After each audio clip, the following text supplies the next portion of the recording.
Hi, we're the Write Out Loud Club of the University of Delaware, and this month we will be discussing horror and poetry. Yay! So everybody, what is poetry? Leave now. Not prose. Poetry is not prose. Stop causing trouble, Kara. Trouble is what I am meant to do. Really? That's so cute. Okay, well, first we need the definition of prose, then we need the definition of poetry. Because poetry is one of those fun things where it's defined by its opposite. Poetry, noun, literary work in which special intensity is given to the expression of feelings and ideas by the use of distinctive style and rhythm. Poems collectively or as a genre of literature. Kind of like that. Does it necessarily have to be literature? But Because music is poetry. Here's another definition. Poetry is you an gonna go art. down? Music, lyrics are poetry. They are They rhythmic. can be. Name one music that has lyrics that is not poetry. Oh, what's the title? There's a song cycle that was written to the words taken directly out of a seed catalog. A what? A gardening seed catalog. There's a gardening catalog, and each poem is the description of a different seed taken directly out of that catalog. So much depends on so much depends on a red wheelbarrow. That is a poem.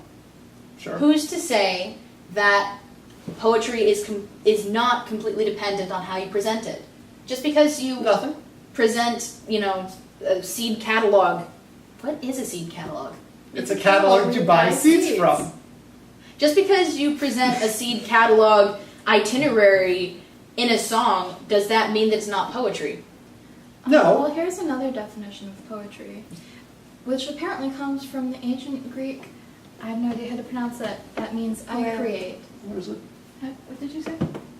Well, you would know. I Poetry feel like is you're an getting closer and closer guys, together. It's because she has the screen tilted over there. Poetry is an art form in which human language is used for its aesthetic qualities in addition to or instead of its emotional and semantic content.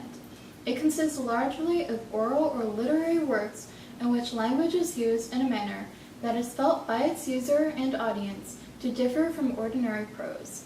It may use condensed or compressed form to convey emotion or ideas to the reader or listener's mind or ear.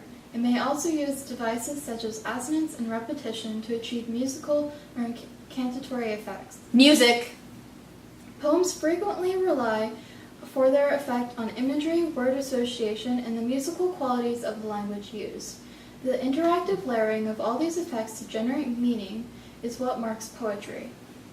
Because of its nature of emphasizing linguistic form rather than using language purely for its content, poetry is notoriously difficult to translate from one language to another. I actually saw a very good rendition of that. I went to Italy for a study abroad trip, and in a bookstore I found Emily Dickinson poems that someone had translated into Italian. So on one page they had the English Emily Dickinson poems, and then on the other page someone had translated them into Italian. And when I was reading them, I realized the person who had written them was not concerned with having the literal translation of the Emily Dickinson poems there. What they were trying to do was they were trying to match her style of rhythm and rhyme, which I found really interesting, because that's why you read Emily Dickinson. She has a very specific kind of writing style where she has dashes, and you can hum them all to I Want to Buy the World of Coke. And I think especially depending on which two languages you're translating between.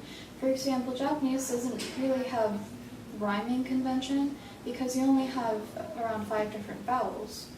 So if you're going to translate a rhyming poem from English into Japanese, you're going to lose a lot of the effect. I mean, even if it still ends up rhyming, it's not as big of a deal in Japanese as it could be in English. Let's read the rest of the definition. Okay. That's a long definition, guys. In most poetry, it is the connotation and the baggage that words carry, the weight of the words, that are most important. These shades and nuances of meaning can be difficult to interpret and can cause different readers to hear a particular piece of poetry differently. While there are reasonable interpretations, there can never be a definitive interpretation. It's a pretty good definition. I like it. Yeah, like it it covers overall. all the bases, I think. Yeah. This That definition was found at www.poetry.org/whatis.html. We're gonna Link in the And we'll description. put it in the description. Now we just have to start listing off common styles of poetry. Well, there's the haiku. There's the ever popular and perhaps most abused form, the free verse. There's sestinas. I make great time with rhyme. Do you say sonnets yet? I was going to say sonnets. Well, there are many different Italian kinds of sonnets. and English. Cinquains. I remember cinquains. A cinquain is a 5-line poem inspired by Japanese haikus. There are many different variations of cinquains, including American cinquains, didactic cinquains, reverse cinquains, butterfly cinquains, and crown cinquains. What is a butterfly cinquain? Tree strong, tall swing, swinging, sighing. Memories of summer oak. Sounds like a bad commercial. It does. It sounds like a drug commercial. Yes! So maybe drug commercials use that Inspired by simply means, or you have drug commercial voice. Oh, can sort of see it if I you- have the commercial voice. I have the power of the announcer. I do not see the inspiration from haiku in there. I mean, you can sort of I think see it's just, it has 5 lines.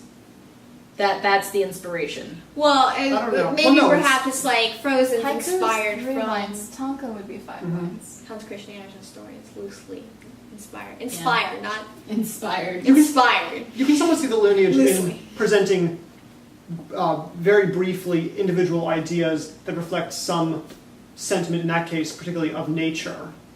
And try and Well, capture some essence of yes. being. That through would be a very bad brevity. haiku because it specifically says memories of summer, and that's way too direct. Yeah. And then you have epic poems like Homer, the Odyssey, The Iliad. the Iliad, Sons of Mahabharata. Hiawatha. everything written by Ovid, including the Ars Amatoria, which the literal translation is the art of loving, but which, if you have actually read it, really just means how to be a Roman pimp. Pimp? How to be a Roman pimp. It's a good read. You should take Latin class just for that. That's what I did. And then you have ballad poems. Those are fun. Yeah. Alliterations. Is alliteration considered a type of poetry, or is it just... I would consider that a poetic device. Yeah. What if it's in prose? I mean, I think It's you can have alliteration poetic in devices prose. in prose writing. I think alliteration is not a poetic. I think It's a rhetorical device. Yeah. It's, Yeah. Sonnet. Everybody loves sonnets. we're gonna pass those. Odes. Odes are great. Joyful, joyful, we adore him, God our holy Lord and King. That's an ode Yeah. to joy. So basically, there's a lot of different types of poetry, and at some point it's probably going to start getting difficult to list them because you get overlaps and. You have slam poetry, which if you could put slam poetry like in a paragraph, and it would sound like prose. But it's the way that it's spoken and the way that it's stylized that I guess would turn it into poetry. It's the It would. emphasis of words, like what that definition said. And there's a rhythm to it too. Yeah. Like, I will fight you for the library. It's by Taylor Molly. You guys should listen to it. All of you should listen to it. We're going to put a link.